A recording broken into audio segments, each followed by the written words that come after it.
Today is the 24th day of January 2018, year 10 of Pirkei Avot study. And as I said, I mentioned it in one of my Shabbos emails, which gets between 35 and 40% of the people who are sent it open. Right, which is, I guess, not too bad. I mean, I only pour my life into it, but that's okay. If you don't want to read what's on my mind. Open and play. That is true. Right, I get very few clicks, like two clicks. What's a click? Click means they don't have to open it to be able to read it. Oh, well, I get very few clicks on constant content, but I get about 35% to 40%. The Baruch Diana Mets get about 50%. So. Right. No, that's about it. Nothing gets 100%. Nothing gets even close to 100%. Really? The Baruch Dayan Emet people don't open? 50%. I guess as long as it's not your name, you're okay, right? It's like Rabbi Furman. I asked Rabbi Furman, he had his ninth great-grandchild, I don't know, a couple months or two ago. So I said, what are they going to name it? He said, as long as they don't name it Isaac.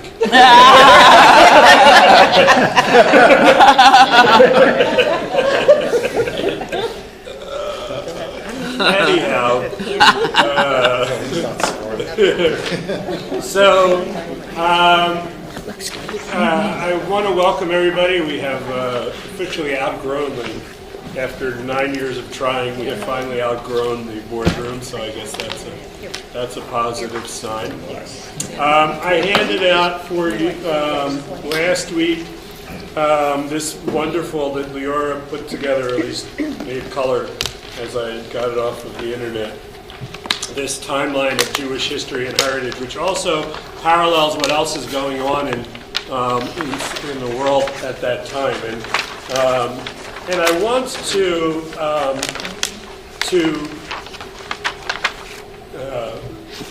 reiterate that one of the let me back this out a second. But to say that Pirkei Avot, and most of you have been studying Pirkei Avot with me for years. Pirkei Avot, also called the Ethics of the Fathers or of the Ancestors, the Chapters of the Ancestors.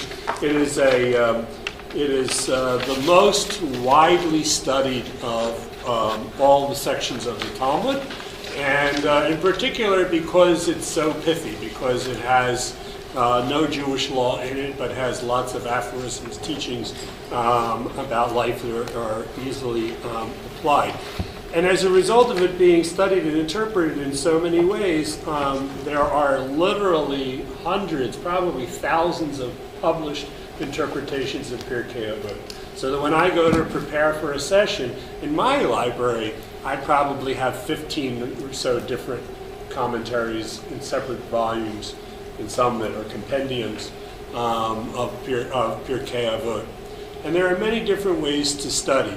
But I had a rather informed conversation with my friend Stephen sitting over here on Friday, and it occurred to me that I ought to explain the nature of the way that I have been trained in studying Jewish text, regardless of whether we're talking about the Torah, Bible, Talmud, rabbinic literature.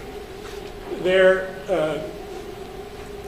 methodology of conservative Judaism, and what makes me so proud to be a conservative Jew and would be known other, is that we as conservative Jews study sacred text with the same intellectual rigor that we study any other subject.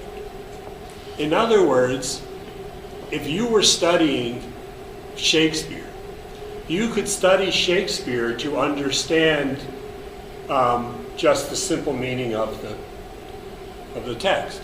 You could study at a deeper level and try to understand the literary allusions that he's making to other contemporaneous texts at his time. You could take it one step further and say, what was the historical milieu that gave rise to this genre of literature? You could then say, what's the impact that that literature had in subsequent generations? There, you're only talking, not only, but you're talking about a certain kind of literature and a certain kind of genius, but you're talking about literature that was designed as entertainment.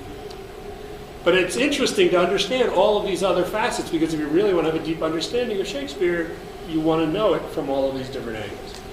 When we're talking about the fundamental founding principles and the evolution of our faith, of what it means to be the spiritual beings we are and to inherit the spiritual traditions that come before us, that seems not only relevant, but essential. Because if the goal of Jewish life is to have sacred traditional text inform your modern life, to shape your world outlook and affect the way that you live in the world, it behooves us to understand how that process has evolved over time and done the same thing for countless generations of Jews. Okay? And so that's why I started with this timeline of Jewish history and heritage, not only to understand exactly where it fits, but to understand the methodology that we're bringing to this sacred literature. So I wanted to kind of set that up because we do spend a lot of time talking about history. And parenthetically, it is the conservative movement that really sort of was the groundbreakers when it comes to studying Judaism in this way. You would think that what I just told you is obvious, and everybody would want to study, a subject in terms of its historical development and its influence in society and all of that. It's not true. Sacred text is often simply taken as sacred text, and it's seen as something as holy, and you don't question it, you don't ask where it came from, you don't know why, you don't ask why it was written, you don't ask why did it put certain things in and leave certain things out, you don't ask questions about how it might have spoken to another audience versus how it would speak to today. Helene is, my wife, is teaching in another hour or two. She teaches at Stockton University, and she's teaching women in the Bible. An undergraduate course. And one of the assignments that she gave to her kids, they were studying the first 2 chapters of Genesis.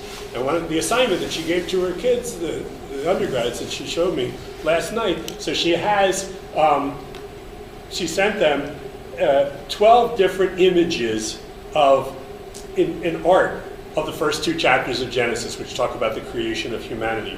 In chapter 1, male and female created together at the same time, and in chapter 2, man created first in Adam's rib being taken, cauterized, and miraculously made into a woman. 2 different versions of the same story, Genesis 1 and 2. And so she sent them images of these from both classical art and modern art. And some of the modern art has Adam and Eve as having dark skin, because if they came from the area where we think they were African. And a lot of the people in her class are minorities. They're Hispanic and a few African Americans and some Caucasians as well. And what does it mean that the depiction of biblical heroes have your color skin? It might not mean anything to us because we're white, right? But I happened to be watching with Helene very highbrow television when I should have been doing something else, The Bachelor. So this week, all right, how many of you are willing to admit you watched The Bachelor this week? All right, so let me tell you what you missed. So there's this, so the whole premise of the show is preposterous. And far more scripted than any of us, than the watchers, realize. But he goes on one of his dates with these 20 different women, and this woman is an African American I forget what business she's in. I didn't watch the whole show, but I watched this particular section of it. And she's an African American, beautiful, articulate graduate of Yale. And so they show them talking to each other, and then they show vignettes to soliloquies, little monologues where she's talking directly to the camera, obviously being interviewed by someone. And so she said, she said, you don't understand what this would, what this means to me to be on the show, because, to marry Ari would be like my dream come true, but women who look like me don't get those fairy tale endings. You don't see black women, happening to them in this way, It's true, right? And it's the same thing, and so it's interesting to me to understand, and to me that's a perfect parallel to the biblical imagery that Helene was talking about with showing her students of Adam and Eve and that sort of thing. And so to me, the way that something is presented in the milieu when it comes into history, it gives us such a more depth and feeling of what this really means and the place that it has in history, and to be able to understand it on those different levels doesn't make it less holy to me. It makes it more important and more holy because I see it in a much larger picture, and it touches more aspects of my intellectual, emotional, and spiritual life. And so that's why we study kind of the way that we do. And part of this conversation, the genesis of this conversation, is why we study, why I spend so much time talking about the history of the text. But also how we can understand how some of the aspects of certain realms of Jewish thought seem to contradict others, because some people are very interested in the history and the background, and some people are simply interested in what is God telling us to do. And sometimes those are in conflict. And also, because we're talking about history, historical interpretation varies depending on who's writing that history, and that's why also the interpretations can be diametrically opposed to one another based on the same text. So I wanted to put that out there. And if you're looking at your chart, just in terms of the history, and before we get to our particular Mishnah and Rabbi Akiva in particular, the time period that we're talking about is if you look in the middle, where it's number 1, year number 1, we're talking about just to the right of that, where it says the Tanaim, that period right in there, it's where the Roman Empire, that's when Pirkei Avot was written. Somewhere in the period between the Zugot and the Tanaim. The Zugot are called the pairs, and the pairs, the most famous of all of the pairs is, anybody? Hillel and Shammai. Hillel and Shammai were the two. They lived sometime before the year 1. And they, as we spoke about last week, they had students of their own, and those students became schools. So there was the school of Hillel, Beit Hillel, and Beit Shammai. And through their discourse back and forth, they began really to democratize Jewish learning by teaching other sages and rabbis who in turn led their communities and spread Judaism to more people. Not to a tremendous amount of people, because it took an explosion in Jewish history to really create a diaspora of Jewish learning. Hillel and which I'm going to get to in a second. Hillel and Shammai are the first what we call the Pharisees. And the reason we know about the Pharisees is because the New Testament writes about them. We have some evidence of them in Jewish history and Roman history, particularly Josephus, who was a Roman general who wrote about the destruction of the first temple. The Pharisees and the Sadducees. It's very important to understand this element of Jewish history. The Pharisees, this is Jerusalem is in this time of the Zugot, is a colossally successful, bustling European city of 2,000 years ago. Huge construction projects going on, including Herod redoing the entire temple, brings in thousands and thousands of workers from all over the world who bring in their own cultures as well, and are being paid. They're not slave labor, they're being paid. They have money with the money that they have, they spend and build a retail, trade in Jerusalem. This is a well-moneyed, cosmopolitan for its time, big city that is alive and vibrant, and the center of it in the Jewish world is the temple.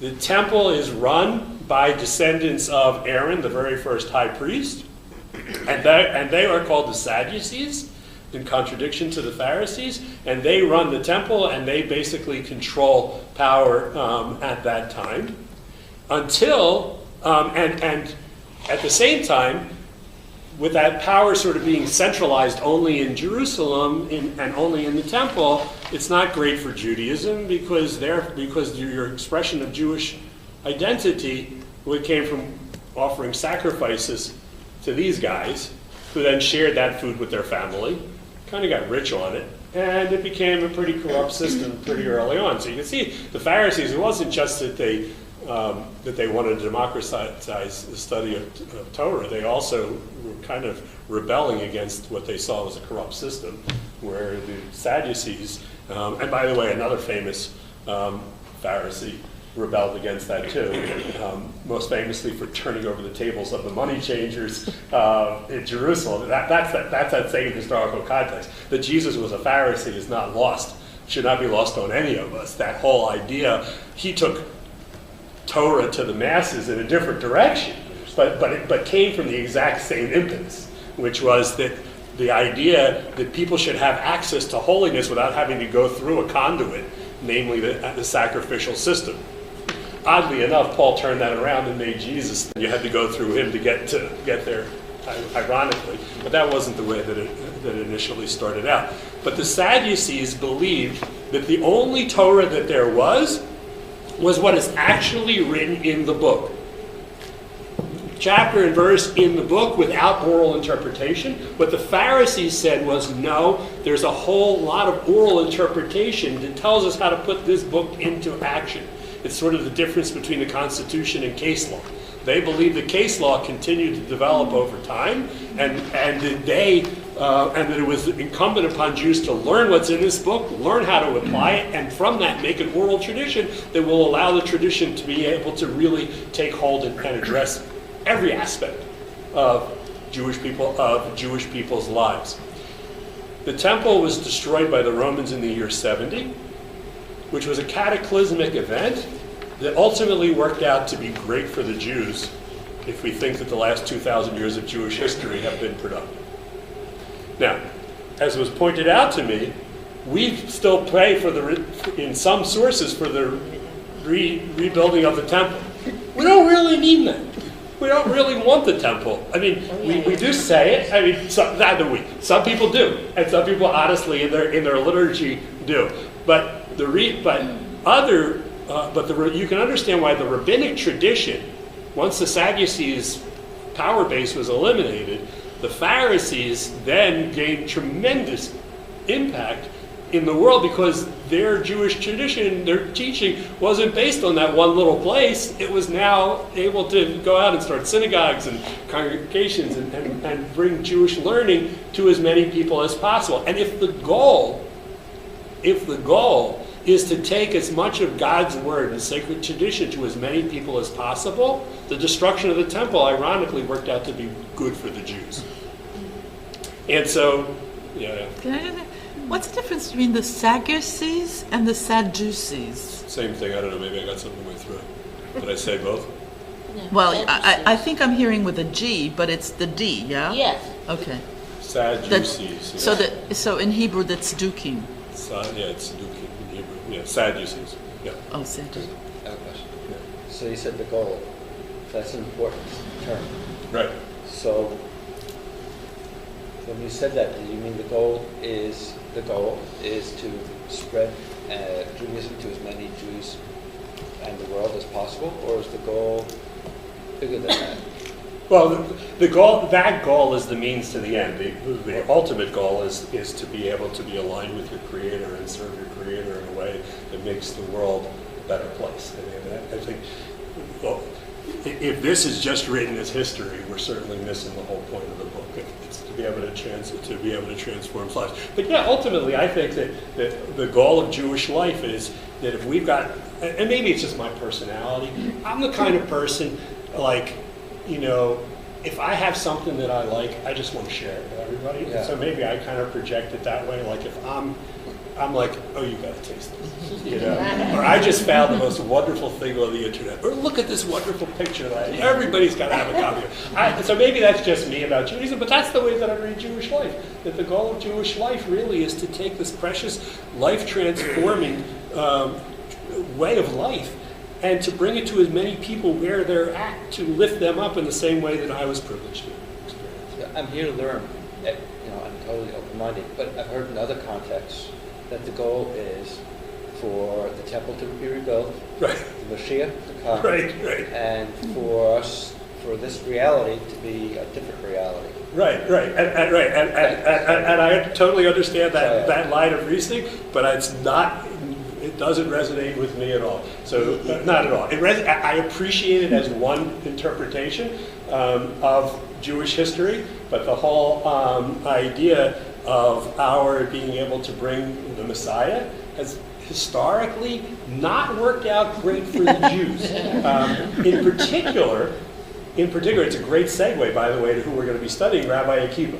Rabbi Akiva made the mistake, and we're going to talk about this in just a few minutes, Rabbi Akiva made the mistake of thinking that one of his generals, Bar Kokhba, was the Messiah, followed him, and as a result, the whole thing was for fallen and died of torture, Rabbi Akiva.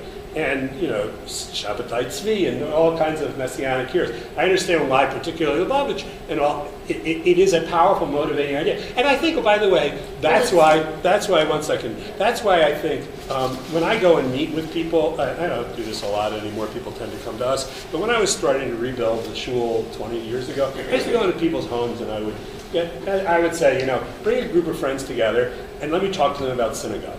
And then I would say, here's what I do, and here's what I think, and this is the kind of synagogue we're putting together here.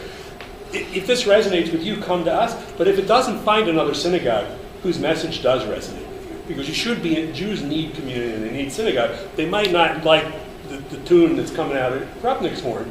So let them find somebody else who's playing a different tune. But go listen to the music. So that's kind of it. Yeah, those ideas, though, are in Maimonides' Yipta Yeah, okay. of the rebuilding of the temple. Yeah, it's not to say, yeah, Yearning for no, the and that's why Stephen precisely said it, because Chabad isn't making this stuff up. They're citing a particular aspect of rabbinic literature. One of the biggest problems with messianic movements, period, is it takes the onus of responsibility off the individual. At least it can. In other words, yes, we're the ones who are supposed to bring about Mashiach through our own, but ultimately the salvation will come from another source. Whereas I kind of think this world is what we got, and we got to make the most of it, and we got to try our best to transform it. Anyhow, so the Zugota are these pairs that come up here, and then and the most famous of them is Hillel and Shammai, and the most famous of Hillel's students is a man named Yochanan ben Zakkai. Yochanan ben Zakkai lives during the destruction of the Second Temple. So the Romans lay siege to it around 68. They destroy it in 70. And we talked about this in previous sessions, but for those of you who haven't been with us before, it's very, very important because this book is a byproduct of that historical experience. Yochanan ben Zakkai is one of the leaders in the besieged city of Jerusalem, walled city, Romans outside, Jews inside, trying to starve them out, trying to figure out the predominant opinion of what should be done is that you should, inside the city, is we should fight to the last, and if we die as martyrs, we will have died in the name of God. Yochanan ben Zakkai says, not me. Yochanan ben Zakkai was a pacifist. Yochanan ben Zakkai said, God gave us a Torah to live by, not to die by. And so what he does, according to rabbinic literature, now of course the rabbinic literature is written by Yochanan ben Zakkai's descendants, but as it's written in the Talmud, which is sort of the historical source, during this period of time from 200 to 500 of the common era. It says that Vespasian was the general in charge of overseeing Jerusalem. You know this story? Anybody nod your head if you know? Okay? No? So, this is a great story because this really it will totally help you to understand where we came from as Jews. Vespasian is the general. Yochanan ben Zakkai hears all these people saying we want to die as martyrs. He's trying to convince a smaller group of people, no, let's give in to the Romans so that we can continue to live and thrive in some other way, but at least we'll be alive and we'll be able to perpetuate this tradition. If we die, it dies with us. Which is, by the way, parenthetically, why swearing-in ceremonies for the Israeli military no longer take place at Masada. They used to take place at Masada until people said, wait a minute, they all died. Now they take place at the Kotel. Yeah. When I first started going to Israel, they used to take place at Masada. Yochanan ben Zakkai says, let me get to talk to Vespasian. So he has some of his students, and remember, he's Hillel's youngest but smartest disciple. Put him in a coffin, because you can't bury your dead within the city walls because of ritual impurity from the Torah itself. He smuggles him out, gets to meet with Vespasian, says to Vespasian, I had a dream, and in my dream, you become the emperor. And Vespasian says, tell me more. And he says, when you become the emperor, and you will become the emperor, all I ask is that you allow me and my disciples to have this little town called Yavne, which today is near the city of Rehovot in modern-day Israel. And Vespasian becomes the emperor, keeps his promise, Jerusalem is destroyed, but Yochanan ben Zakkai and his students found the first center of rabbinic learning in Yavne, which is why that word Yavne is still so important in Jewish tradition to this day, and found what essentially becomes the first yeshiva, the first center of Jewish learning. And Yochanan ben Zakkai, of course, as the student of Hillel, was raised in that Pharisaic tradition. They become the first rabbis. Hillel's not Rabbi Hillel, he's just Hillel. But after the destruction of the temple, the power shifts entirely away from the Sadducees, bye-bye, no more, to the Pharisees, who now have this wonderful tradition of oral interpretations you can take everywhere. And it's like it literally becomes a diaspora. I was doing a unit with the sixth graders and their parents. And sixth graders didn't know the word diaspora, which I didn't expect them to. But you know what a diaspora is, literally. And I don't know if they have them everywhere in the country. Harvey, you can tell me about California, but here, the bane of any lawn keeper's existence is dandelions. And the reason is because when you take that that puffball and you blow on it and all the seeds go in, that spreading of the seeds is literally a diaspora, a spreading of seeds. And that's what the word diaspora means. It means literally the spreading of the seeds. And so you're blowing on it, which carries those seeds all over the place, look at the cataclysm that was the destruction of the temple as the beginning of that puffball, of that diaspora, which starts with one guy, Yochanan ben Zakkai. One of Yochanan ben Zakkai's greatest students was Rabbi Akiva.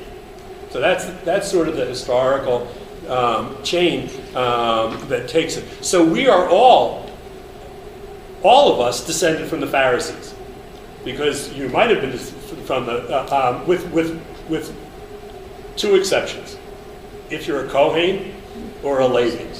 If you're a Kohen or a Levi, because if you're a Kohen, you are descended from the Sadducees, because they have their line directly back to Aaron, through the high priest in the temple, through genetically up to you. There is actually a thing called the Kohen gene. It's not 100% reliable, but apparently it's still something that many Kohanim still carry. So you should see if you have the Noah Cohen gene. It's on the male chromosome, though. Oh, it's on the thank you, doctor. Great. So anyhow, I don't know about the Kohen gene, but I know that the tradition is that Kohanim go all the way back to Aaron, and therefore go through the Sadducees. The rest of us all become the descendants of Rabbinic Judaism, through the Pharisees. And what makes, now, of course, on one hand, for those who are praying for the restoration of the temple and therefore see that cataclysm as a disaster in Jewish history, that is what was a disaster. But for us, who see Judaism in the diaspora as being just a much broader spectrum, with being able to practice and live Judaism in lots of different areas, in lots of different ways, with lots of different leaders, and lots of different interpretation. We all see that as a good thing. That's the Judaism that we inherited. And in large measure, the thing that makes it so great is that it has access, that everyone has access to it. When it was only the Sadducees, you needed to have a certain level of understanding. Not everybody knows how to shecht a pigeon with their thumb the right way, the way the Kohanim did. But everybody was raised to read Hebrew. We still have Hebrew school. My guess is there wasn't Hebrew school before before there was Pharisees, so that everyone has access to learning and interpreting. I help you to do it, but you can do it yourself. This book is in front of you as much as it's in front of me, and interpretation as much more so. What Rabbi Akiva does that makes the entire process wide open is he begins the process of exegesis. Exegesis is taking the sacred text and giving a myriad of interpretations based on it that are not necessarily contained in the text itself. In other words, to bring an intellectual rigor to the text to say, here are various ways of interpreting it. Those interpretations, of course, I'm interested in not only because they make it into a vibrant faith and bring God's word to as many people as possible and build community, but it also enables lots of other people to be able to study. One of Rabbi Akiva's study partners was a guy named Rabbi Ishmael. And if you open up your Siddur to page 13, page 12, sorry, page 12, open up your page 12.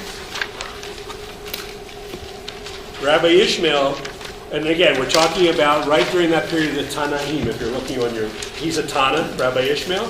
And you see what it says? Rabbi Ishmael says the Torah may be expounded by these 13 rules of textual interpretation. An inference may be drawn from one premise to another that is more inclusive or to be less inclusive. An inference may be drawn from similar phrases in two texts. A comprehensive principle may be derived from a single text or related from two. In other words, these are all rules on how to interpret the Torah. And we say this to this day. All Jews who daven say this every single day and have for 2,000 years. The exegetical method has been codified in the Siddur. We say this every single morning. You got to come pretty early for it. Before Kaddish. You got to come, pretty early. But ask Len. He's here every Shabbos morning at 9 o'clock. By 10 after 9, we're skimming through this. It's not easy. Word is, from Tuesday mornings, you don't cull a lot from reading this, but it's what it stands for that's so important, which is here we're saying in the very beginning, here are the tools to interpret Torah.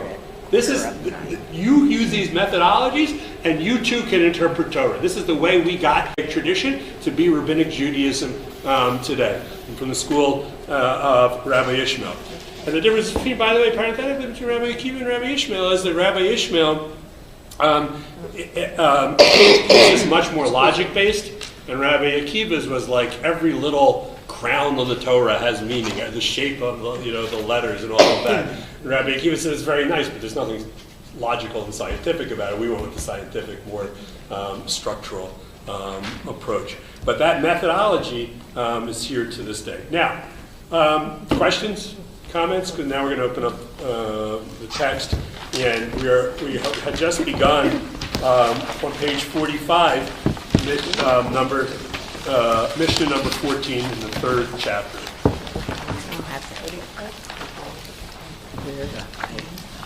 Rabbi, you have more books? I do. I have a lot more books. Does anybody else need one? Mine's right behind you, and then we'll pass the other one down. Thank you. Thank you. Okay. Thank you. What page? 45. 45. Page 45. And the he who it's talking about here is Rabbi Akiva. How do I know? Because he was the one that was referenced in the previous Mishnah. Okay?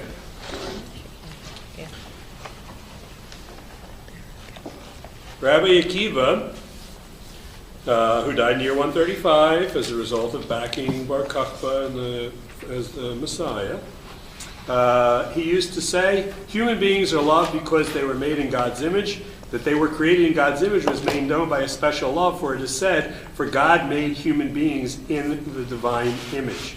Okay? See what that is? That's exegesis. Human beings are loved because they're created in a divine image. The Torah says, for God made human beings in the divine image. It doesn't say, and that's why God loves them. That's exegesis. That's him taking the text and saying, here's what we learn from them. Okay? Israel is loved, for they are called the children of God. That they were called the children of God was made known to them by a special love, as it is said, you are the children of Adonai, your God. He quotes Deuteronomy. See what he's doing? He's taking something that you want to learn, that he wants you to learn, but he's linking it to the sacred text. Why? Because this is how the oral tradition begins to take root. He wants people to remember the Torah, but he wants them to see it as applicable to their everyday life, and so he embeds the sacred text in these ethical teachings. That they were called the children of God was made known to them by a special love, as it says, you are the children of Adonai your God. Israel is even more loved because to them was given a precious instrument. That such a precious instrument was given to them, was made known to them by a special love. For it is said, for I have given you a good doctrine. Do not forsake my Torah, ki lekach tov natati lachem, torati al tazova, which we know from the Torah service, the end of the Torah service, on Shabbos and weekdays from Eitz Chaimi. That's the last line of Eitz Chaimi. Anyway, what's Rabbi Akiva doing here? Several things. First of all, what he needs to do is he needs to be able to reestablish Jewish learning as the basis for connecting with God. The temple's been destroyed. The conduit between us and God of sacrifice is no longer available. How do you relate to God? Through study of the sacred word. How do you study the sacred word? By applying it in a way that speaks to to people in general. But interestingly, when you tell people, I got this great sacred tradition for you, it's going to give your life meaning and purpose and definition. You go, oh, yeah, bring it on. And then you say, lay it on me. You say, well, you can't do this, and you can't do that. And on Saturday, you can't do this, and this. And, you can eat, some stuff, but sometimes, sometimes, and I'm not even talking about Passover, we'll put that one on the side for now, you go and they go, and the gift of that is, right? Well, so for instance, what Rabbi Akiva said before in mission number on the previous page, Rabbi Akiva often said, laughter or frivolity lead to lewdness. Tradition is a fence around the Torah, so keeps you from making mistakes. Tithes are a fence around wealth. Give away some more of your money and you'll appreciate it more. Vows are a fence around absence. And silence is a fence around wisdom. Well, that doesn't sound like a lot of fun, right? So what Rabbi Akiva, but see, that's part of the context of this particular Mishnah. Now he's saying, God gave us all that stuff because he loves us, right? It's kind of like saying, I'm putting you in timeout because I love you, right? But ultimately, when children become parents, they realize that that's true. When they're children, they don't appreciate that at all. I love you so much, if I didn't love you, I'd let you do whatever you want, right? We know that that's true, but no kid ever wants to hear that. What Rabbi Akiva is essentially saying is, what's he talking about in the previous mission? Self-restraint. the discipline and self-restraint and not behaving like an animal and doing whatever you want whenever you want is what refines us as individuals and makes us closer to God. So the next Mishnah kind of explains and says, I'm really giving you a gift by that. This is something that I'm doing for your interest, says God to the Jewish people. It might not seem like it now, but Rabbi Akiva is trying to introduce, by the way, at the same time when someone else who was trying to introduce another idea, which was exactly the opposite, which was you can have all this without any of the restrictions, without being able to eat whatever you want, without having to do with a holiday. Different interpretation, but coming from the same impetus of trying to make this into a living faith. He's saying all of these things were actually given as a gift. Human beings are loved because they were created in the image of God. That we were created in God's image was made to us by an even more special love. God loves everybody like all parents love their children. But good parents are going to give their children limits. They're going to give them guidance. They're going to give them parameters so that they will be more on the straight and narrow. For God made human beings in the divine image. Israel are therefore called the children of God. That's why we're called the children of God, the sons and daughters of God, because a heavenly parent looks out for us, but also gives limitations on the things that we can and cannot do, because that's good parenting. Hands-on parenting is good parenting. And that we were called children of God was made known to them by a special love. You are the children of Adonai your God. Israel is even more loved because to them was given the precious instrument, namely the Torah. That such a precious instrument was given to them, was made known to them by a special love. For it says, for I have given you a good doctrine. Do not forsake my Torah. Rambam Maimonides in this says, he who bestows a favor on another and informs him of the benefit conferred discloses greater love than one who does favor but does not inform him. Which I'll give you my own interpretation. When I meet with bar bat mitzvah families, as I have with many of you around the table, with you and your kids. So I interview the kid, and at the end of that hour and a half meeting, we talk about aliyahs. But in between, there's a part of the service, part of the meeting, where I turn to the parent and I say, tell me what you love about your daughter. Tell me what you love about your son. And the most inattentive child is hanging on their parents' every word at that moment. Why? Because even if you think they know it, you reminding them of what makes them unique, special love in the eyes of a third person means the world to them.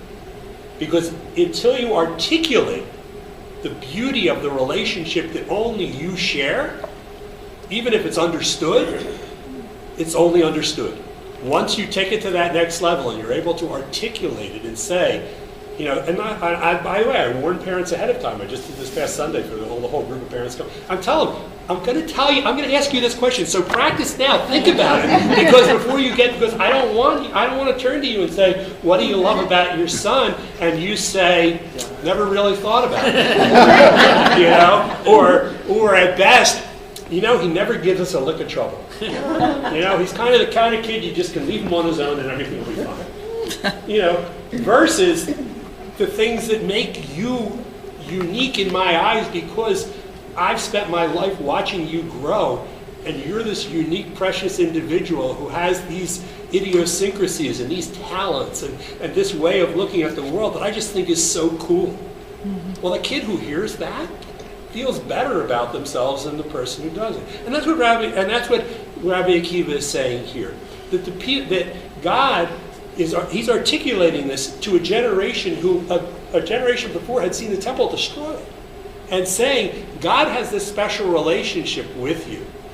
But the special relationship is because you were created in God's image. So I'm reminding you of that. And not only were you created in God's image, but you're like a child. God looks after you the way that a parent looks after a child. And that's why he gave you this Torah. And that's why this is worth maintaining. Because God appreciates the Jewish people in this unique kind of way. And we have that special relationship. But from the result of that relationship, also comes obligation. Our obligation as parents is to tell our kids what to do, particularly when they're going to make mistakes. But our children's obligation to us is to appreciate that we're doing this in their best interest, that we're making sacrifices on their behalf so that they can get ahead in life. And that relationship, and that's why the word that is repeated here most often, as we talked about last week, is love. Love is relationship. And relationship is proven not by emotion, but by action. That's why the mitzvot. I see. I'll give you the example from my own life this morning. So Helene loves coffee. So it's like, as anybody who knows her knows, she's probably coming out in utero. She had a little teeny Starbucks in her hand. So she loves. My wife loves coffee, and particularly, of course, first thing in the morning. So it is one of my great joys to, when her alarm goes off, go and make coffee and bring it to her bedside. I've always done that for many, many years. Wow. Yeah, I love doing it. I'm not always home to do it, but I happened to be home this morning, and I heard the alarm go off, and I made the coffee, and I do it. Very nice. Fairly frequently. I gotta tell Jack. And I don't point it out to pat myself on the we have back class too for much, so you husbands. can. So then, as Helene and I were both studying this morning, with our books open in front of us across the kitchen table. So I said to her today, did I tell you how much I love you today? And she said, no, but you showed me. That's nice. That's exactly what this is talking about. The demonstration, and therefore the actions lead to love implies relationship. That relationship implies action. You can say you love a person. When I counsel people who are in abusive relationships, but she says she loves me, but he says he loves me, but he hits me, or she's verbally abusive to me. You can say you love as much as you want, but if it's not demonstrable, to my mind, it's not real love. Love is what is shown through the way that we behave, the way we interrelate to each other. And that's why God gives us the Torah, because it's not enough to have an emotional relationship with God. We need to show that we're willing to do the things that show that this is a loving, dynamic relationship that's based on give and take. That's what Rabbi Akiva is trying to teach here. And if you think about it, if this is the second generation of Rabbinic Judaism, that's what starts this. That's why when people say, I don't need a synagogue, I don't need organized religion, I'm already a good person, I don't really believe in prayer, I don't believe in a supernatural God, what do I need all of this for? Because what we learn here in the way that we practice shows our commitment to these higher values. Random thoughts. When you come to make a minyan, just because you want to come to make a minyan so somebody else could say Kaddish, that's the way you're showing your dedication to your faith. You could walk around and say, my faith is very important. But when you're building community by showing up, that's a different level of relationship. Just looking at you guys made me think of that. But, that's what Rabbi Akiva is. Love implies relationship, and relationship implies action due to responsibility. That sense of responsibility. Yeah. Just a quick question. What happens about if you don't follow everything, like Shabbat, keeping kosher? To me it would be like Helene saying to me, okay, you brought the coffee, where are my slippers? Right,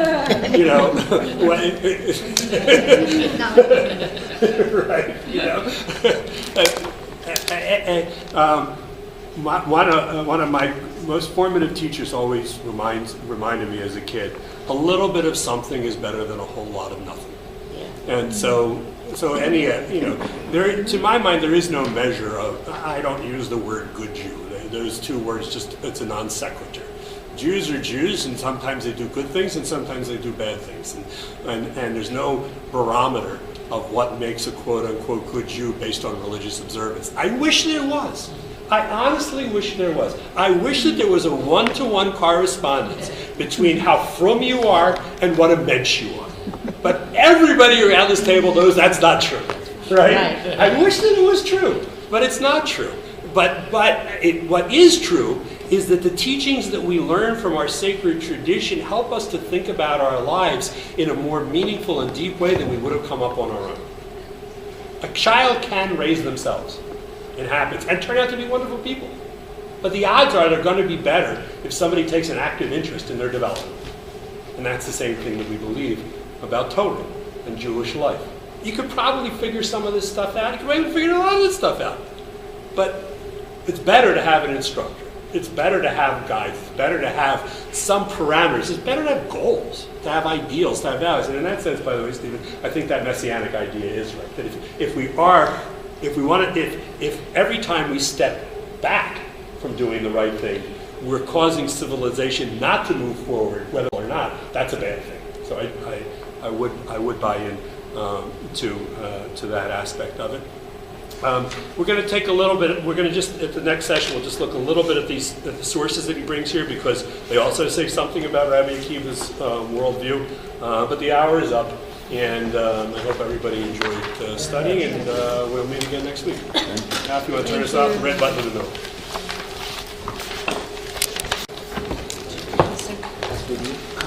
Francis, you have one there?